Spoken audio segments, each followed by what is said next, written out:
Good morning students. अपने पास में जो नेक्स्ट टॉपिक है वो है कोलॉइडी कणों का स्कंदन, और स्कंदन के लिए जो नियम था वो था हार्डी और सुलजे का नियम। जो पीछे देखा था वो देखा था अपन ने स्कंदन, तो यहाँ पर जो स्कंदन के लिए नियम था वो किसका था?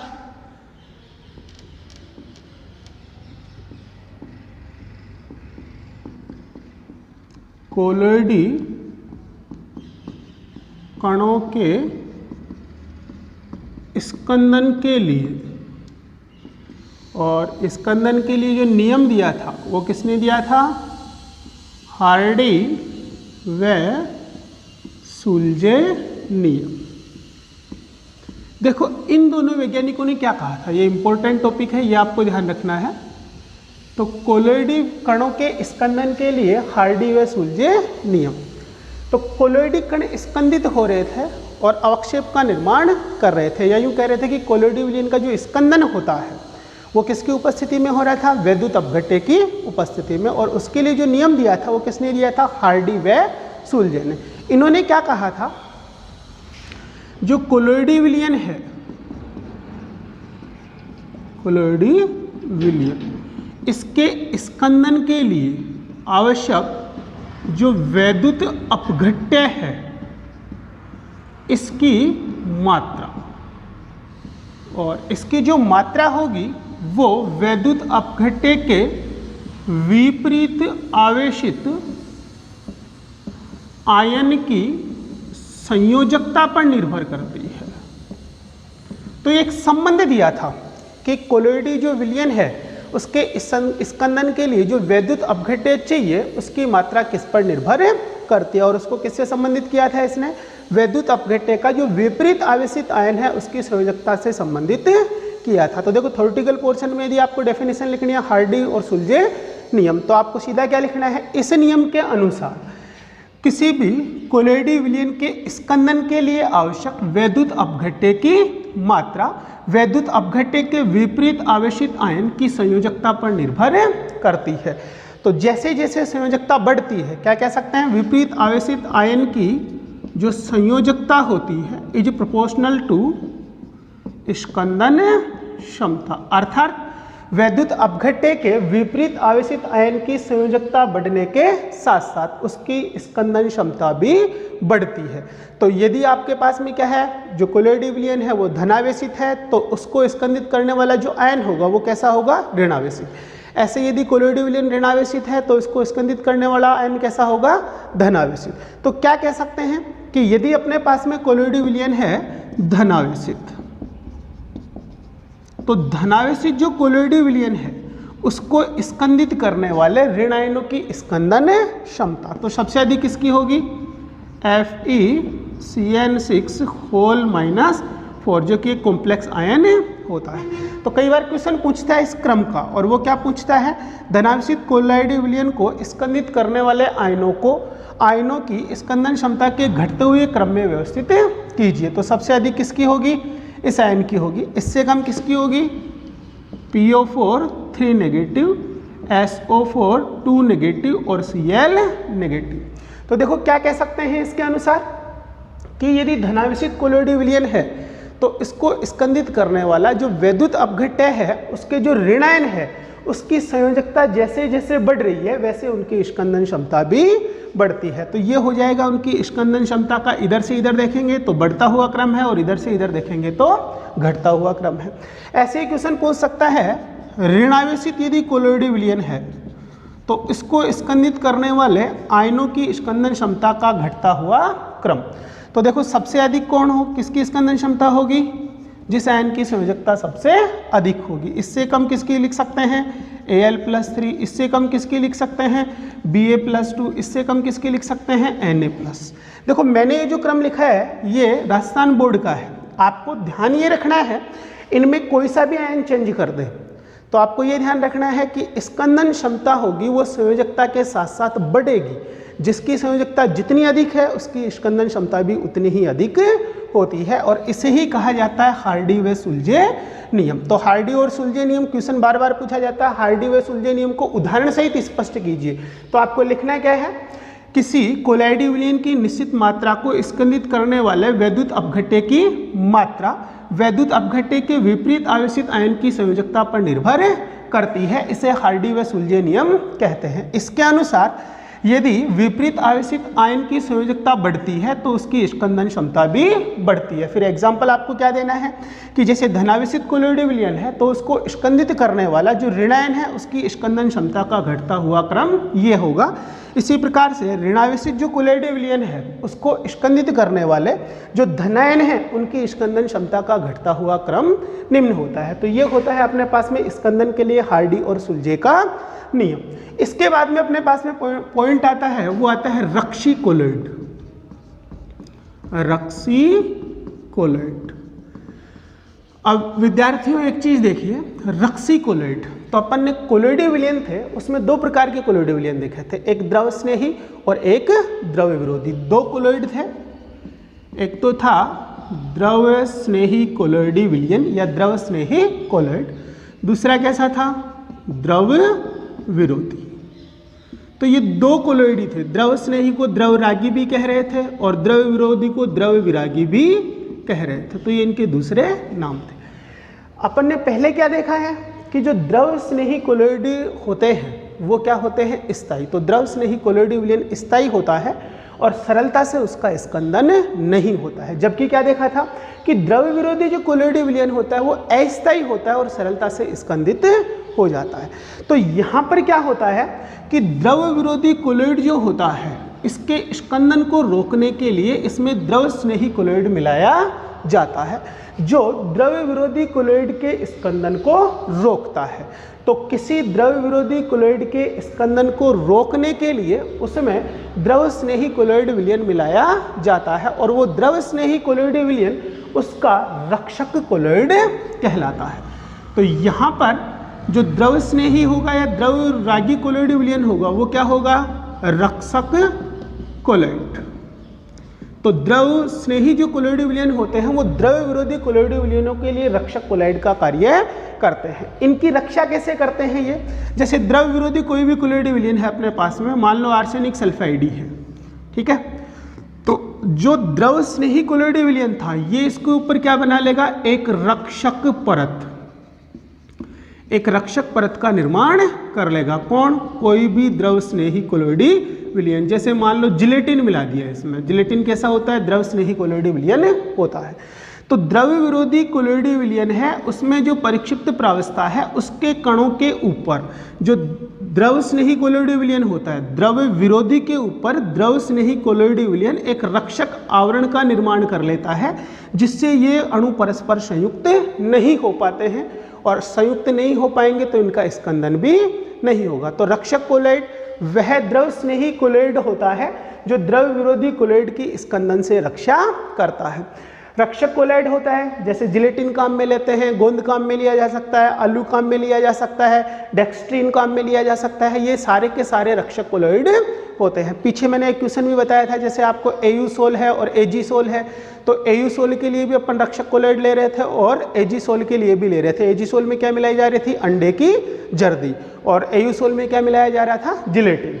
तो वो क्या करते हैं, रक्षक कोलोइड का कार्य करते हैं। तो ये तो बात हुई रक्षक कोलोइड की। अब देखो रक्षक कोलोइड की जो रक्षण क्षमता होती है उसको प्रदर्शित किया जाता है स्वर्ण संख्या से। वेरी इंपॉर्टेंट है ये स्वर्ण संख्या। ये देखो अभी जो पॉइंट देख रहे हैं वो सारे इंपॉर्टेंट हैं। हार्डी सुलजे नियम मोस्ट इंपॉर्टेंट है, ये दोनों क्रम हैं ये भी मोस्ट इंपॉर्टेंट है। रक्षी कोलोइड होता है ये भी इंपॉर्टेंट है और स्वर्ण संख्या और भी मोस्ट इंपॉर्टेंट होता है। तो स्वर्ण संख्या क्या होती है, कोई भी जो रक्षक कोलोइड होता है उसकी मिलीग्राम में वह मात्रा, किसकी देख रहे हैं, रक्षक कोलोइड की। तो रक्षक कोलोइड की मिलीग्राम में वह मात्रा जो 10 ml स्वर्ण सोल, जो सोने का सोल होता है, जो 10 ml स्वर्ण सोल को 10% NaCl के 1 ml के स्कंदन से रोकती है। तो देखो यहां पर स्वर्ण संख्या क्या आ रही है, रक्षक कोलोइड की मिलीग्राम में वह मात्रा जो 10 ml स्वर्ण सोल को 10% NaCl के 1 ml मिलाने पर होने वाले स्कंदन से रोक देती है। क्या कहलाती है? स्वर्ण संख्या कहलाती है। आपको ये चीज़ दिमाग में बिठानी है, स्वर्ण संख्या जितनी कम होगी उस कोलॉइड की रक्षण क्षमता उतनी ही अधिक होती है। तो स्वर्ण संख्या जैसे जिलेटिन होता है, अपन ने एग्जाम्पल देखा है, यहाँ पे क्या मिला दिया था अभी? जिलेटिन। तो जिलेटिन जो होता है उसकी स्वर्ण संख्या बहुत कम होती है, ये होती है 0.0052 to 0.31। तो ये क्या होता है, इसकी रक्षण क्षमता बहुत अधिक होती है। इसलिए अधिकतर द्रव विरोधी कोलॉइड होते हैं उनमें रक्षण के लिए किसको मिलाया जाता है? जिलेटिन को मिलाया जाता है, जो क्या करता है? कोलॉइडी जो विलयन होता है उसके स्कंदन को रोकता है।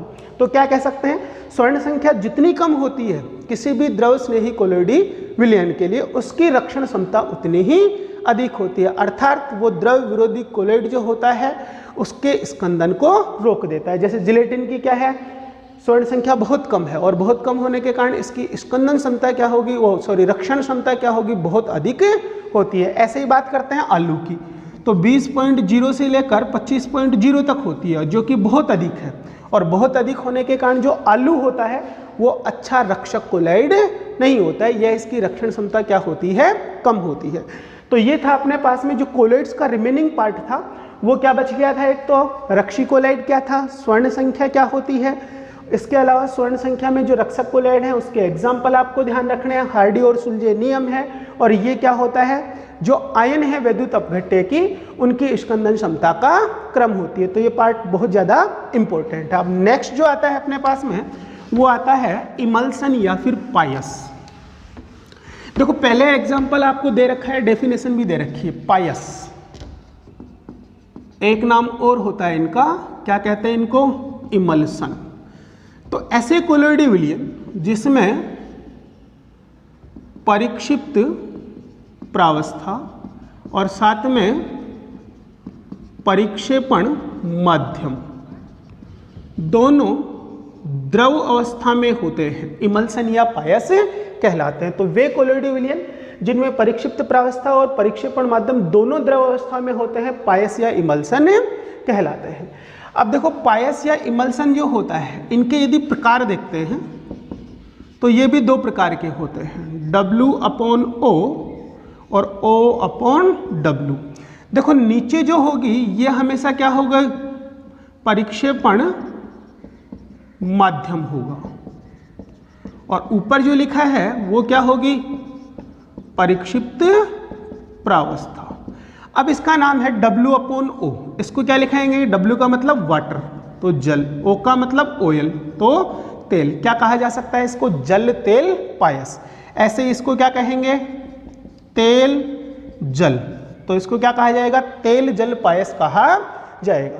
तो ऐसा इमल्सन या पायस जिसमें परिक्षिप्त प्रावस्था जल और परिक्षेपण माध्यम तेल होता है, जल तेल पायस कहलाता है। अर्थात जिसमें जो जल होता है तेल में घुला होता है उसको क्या कहते हैं अपन, जल तेल पायस कहते हैं। यदि इसको लैंग्वेज के रूप में लिखना होता है तो इसको क्या कहा जाएगा, तेल में जल पायस। क्या कहा जाएगा, तेल में जल पायस।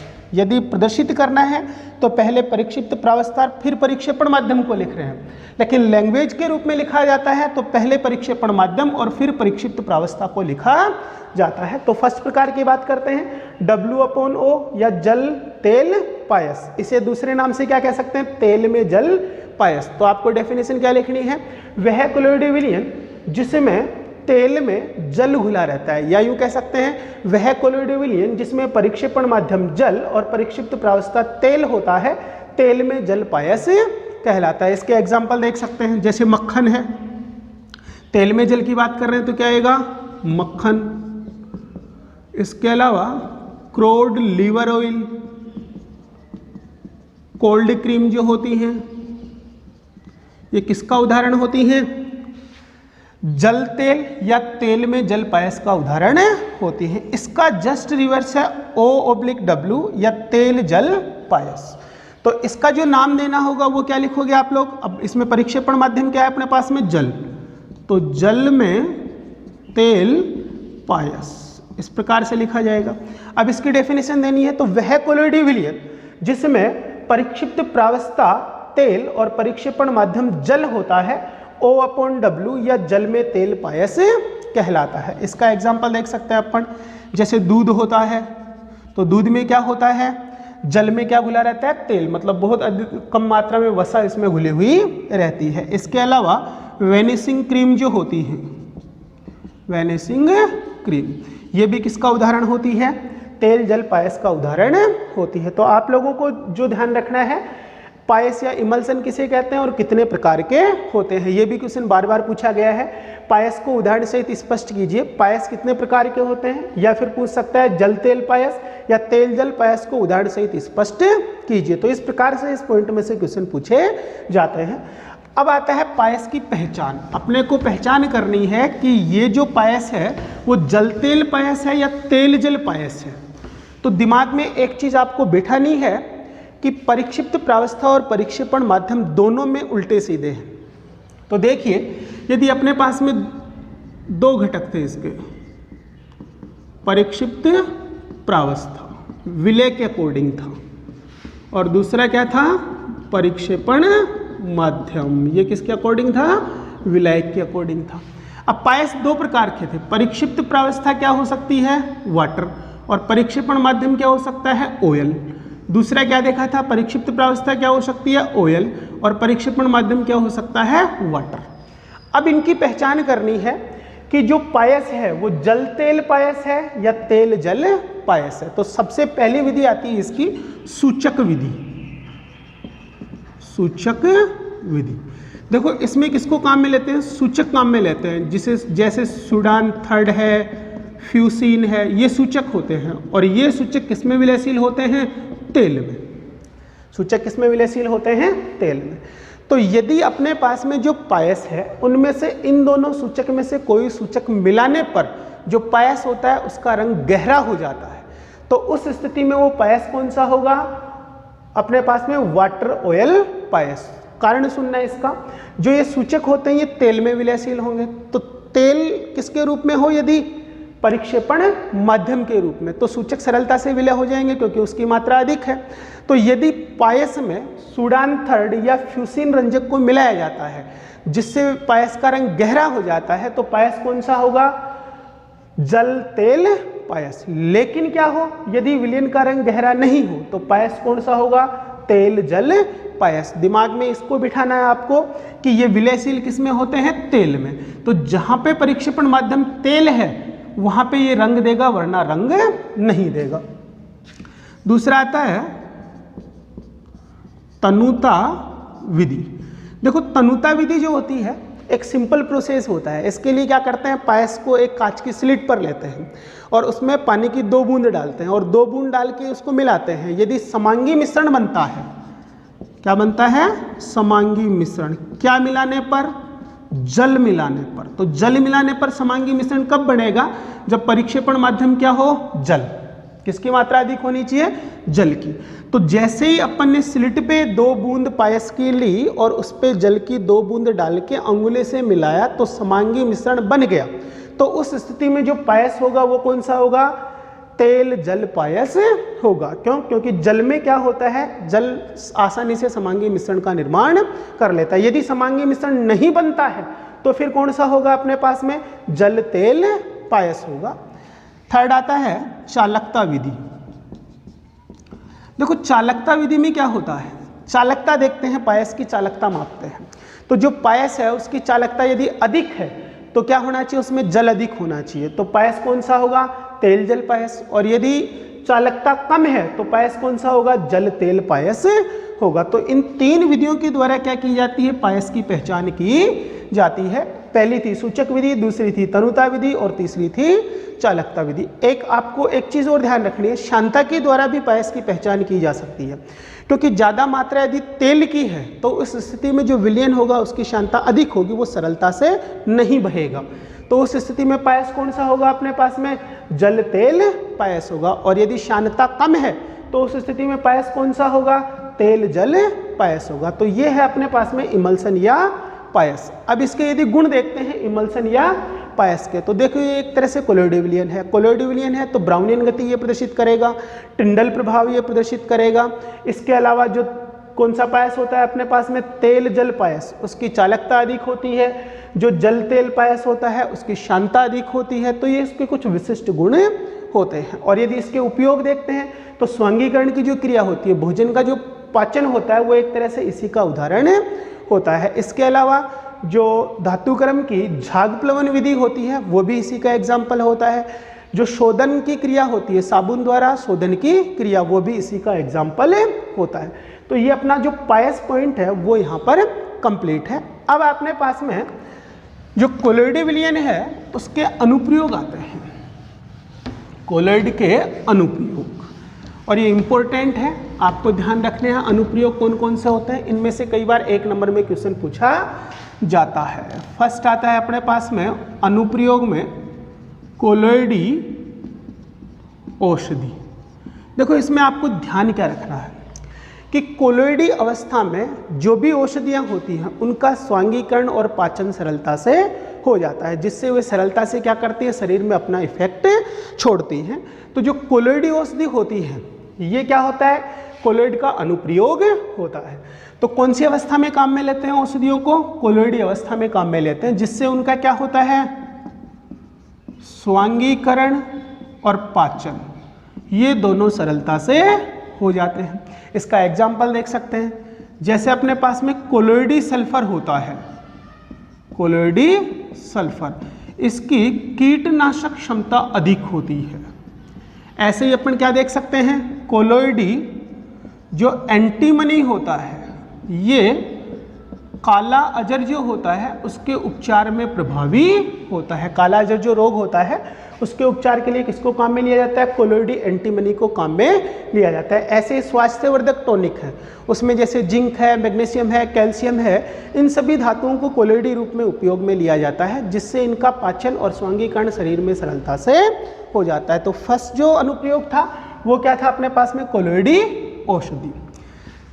सेकेंड अनुप्रयोग होता है, ये होता है धूम्र अवक्षेपक।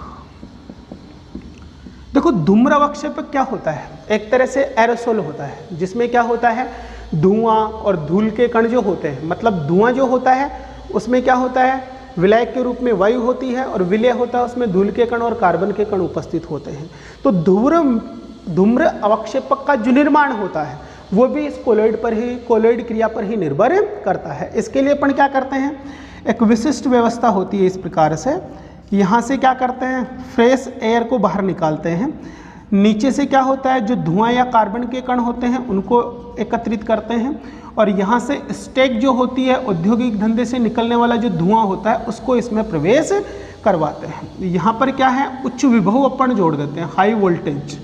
तो इस स्थिति में क्या होगा, जैसे धुआं है तो धुएं में क्या है, कार्बन है प्लस धूल के कण है, ये जैसे इस कोर्टेक अवक्षेपक में या धूम्र अवक्षेपक में आते हैं तो उच्च विभव के कारण जो कार्बन के कोलोइडी कण होते हैं वो स्कंदित होकर कहाँ बैठ जाते हैं, नीचे, और फ्रेश एयर यहाँ से बाहर निकल जाती है। तो जो धूम्र अवक्षेपक का निर्माण होता है ये भी एक तरह से क्या होता है, कोलोइड का अनुप्रयोग ही होता है।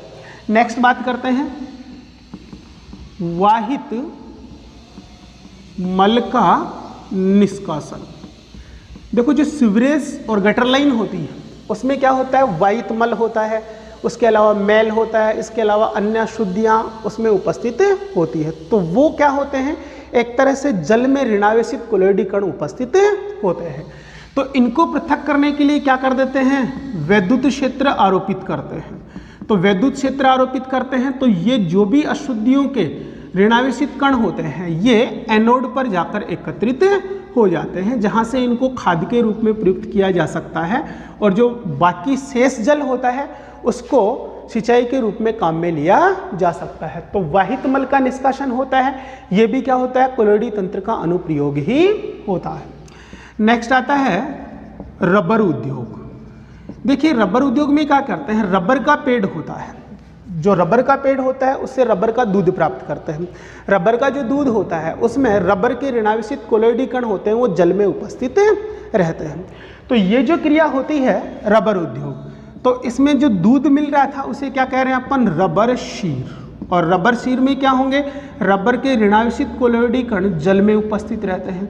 तो जैसे ही इसको गर्म करते हैं तो उस स्थिति में क्या होता है, इन कणों के चारों ओर उपस्थित जो प्रोटीन की रक्षात्मक परत है वो टूट जाती है और ये कण परस्पर संयुक्त हो जाएंगे, और परस्पर संयुक्त हो जाएंगे तो क्या होंगे, इनका स्कंदन होगा और ठोस अवस्था में रबर अपने को प्राप्त हो जाता है। फिर उसके गुणों को उन्नत करने के लिए इसको सल्फर के साथ गर्म करते हैं, जिसे कहा जाता है रबर का वल्कनीकरण, जिससे रबर की प्रत्यास्था में वृद्धि हो जाती है। तो ये भी कोलोइडी तंत्र का अनुप्रयोग ही होता है। नेक्स्ट आता है जल का शोधन। देखिए जो जल होता है उसमें मिट्टी के धूल के आदि अशुद्धियां होती हैं, आदि के कण उपस्थित होते हैं, और ये भी कैसे होते हैं, नेगेटिव। तो इस स्थिति में जल में यदि फिटकरी को घुमा दिया जाता है तो फिटकरी का जो एल्यूमिनियम आयन होता है Al+3 आयन, ये क्या करता है, इन अशुद्धियों के कणों को न्यूट्रल कर देता है, उदासीन कर देता है, जिससे ये अशुद्धियां वहां से अवक्षेपित हो जाती है। तो जल का शोधन जो होता है ये भी कोलोइडी तंत्र का अनुप्रयोग ही होता है। नेक्स्ट आता है अपने पास में चर्म उद्योग। चर्म उद्योग, देखो जो चमड़ा होता है वो क्या होता है, एक तरह से जली सदृश पदार्थ होता है। तो उसमें क्या होता है, जो प्रोटीन के कण होते हैं उन पर क्या होता है, एक निश्चित आवेश उपस्थित होता है। मेनली वो कैसे होते हैं, पॉजिटिव चार्ज होते हैं, धनावेश उन पर उपस्थित रहता है। जैसे इनको टैनिक अम्ल में डुबोते हैं अपन, टैनिन कह सकते हैं इसको, टैनिन में डुबाया जाता है या टैनिन से उपचारित करते हैं, तो वो जो धनावेशित कण होते हैं वो स्कंदित हो जाते हैं, क्योंकि टैनिन जो होता है वो ऋणावेशित विलयन बनाता है और वो उनको उदासीन कर देता है, जिससे जो होता है चमड़ा जो होता है ये कठोर हो जाता है, और कठोर होने के कारण इसको उपयोग में लिया जा सकता है। नेक्स्ट आता है अपने पास में रक्त का स्कंदन। देखो रक्त जो होता है इसमें एल्ब्यूमिन, इसके अलावा फाइब्रिन होता है, ये प्रोटीन जैसे पदार्थ होते हैं, और एल्ब्यूमिन जो होता है वो ऋणावेशित होता है।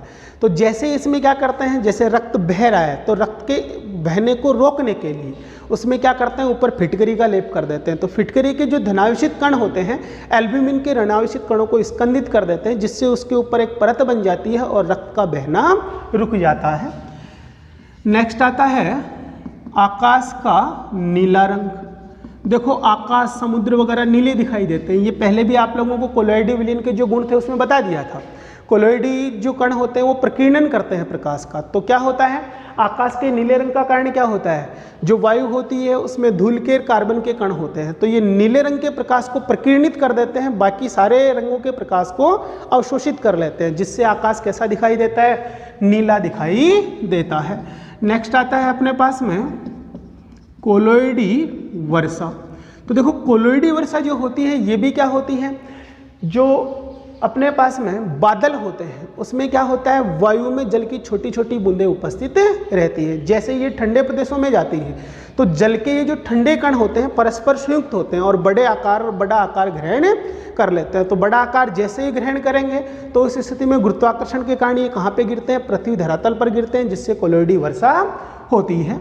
नेक्स्ट आता है डेल्टा का निर्माण। डेल्टा का निर्माण, देखो नदियों में डेल्टा का निर्माण कैसे होता है, समुद्री जल होता है उसमें क्या होते हैं, बहुत सारे लवण होते हैं, जैसे Na पॉजिटिव है, Cl नेगेटिव है, K पॉजिटिव है, तो ये लवण विघटित होते हैं और बहुत सारे आयन इसमें उपस्थित रहते हैं। जैसे ही नदियाँ जो होती हैं उनका जल बहकर यहाँ पर आता है, तो नदियों का जो जल होता है उसमें मेनली क्या होते हैं, धूल, मिट्टी और अन्य पदार्थों के ऋणावेशित कोलोइडी कण होते हैं, जैसे कोई ह्यूमस हो गया, जीवाश्म हो गए। तो ये जो ऋणावेशित कोलोइडी कण होंगे जब इस समुद्री पानी के संपर्क में आते हैं तो ये क्या हो जाते हैं, उदासीन। जब उदासीन होंगे तो इनका स्कंदन होगा और ये क्या होते हैं, जहाँ पर गिरते हैं वहाँ पर जमना शुरू हो जाते हैं, तो एक कठोर परत बन जाती है जिसे क्या कहा जाता है, डेल्टा। तो डेल्टा का जो निर्माण होता है ये भी कोलोइडी तंत्र का उदाहरण ही होता है। ऐसे ही फोटोग्राफिक प्लेट होती है उसमें क्या करते हैं, जिलेटिन होता है, उसके अंदर AgBr जो होता है उसके विलयन को प्रयुक्त किया जाता है, तो वो भी किसका उदाहरण होती है, कोलोइडी तंत्र का उदाहरण ही होती है। तो स्टूडेंट्स ये थे अपने पास में कोलोइडी तंत्र के अनुप्रयोग, सारे के सारे इंपॉर्टेंट हैं, बहुत बार क्वेश्चन पूछा जाता है। समुद्र में डेल्टा का निर्माण क्यों होता है, स्पष्ट कीजिए। आकाश नीला दिखाई देता है, क्यों। कोलोइडी वर्षा क्या होती है, रक्त का स्कंदन फिटकरी लगाने पर सरलता से हो जाता है, क्यों। रबर उद्योग जो होता है वो कोलोइडी तंत्र का उदाहरण है, स्पष्ट कीजिए। इसके अलावा धूम्र अवक्षेपक की कार्यप्रणाली को स्पष्ट कीजिए। कोलोइडी औषधियाँ क्या होती हैं, इनको स्पष्ट कीजिए। तो इनमें से क्या होते हैं, 1 नंबर में क्वेश्चन मेनली पूछा जाता है। तो ये जो आपका चैप्टर था सरफेस केमिस्ट्री वो आज कंप्लीट है। नेक्स्ट चैप्टर के जो नोट्स हैं वो आपको अवेलेबल करवा दिए हैं। तो आगे जो अपन शुरू करेंगे वो है इलेक्ट्रोकेमिस्ट्री। तो इलेक्ट्रोकेमिस्ट्री के नोट्स हैं उनको देख लीजिएगा एक बार। तो आगे अपन जो भी वीडियो लेकर आएंगे उसमें इलेक्ट्रोकेमिस्ट्री का टॉपिक यहाँ से शुरू करेंगे। Thank you.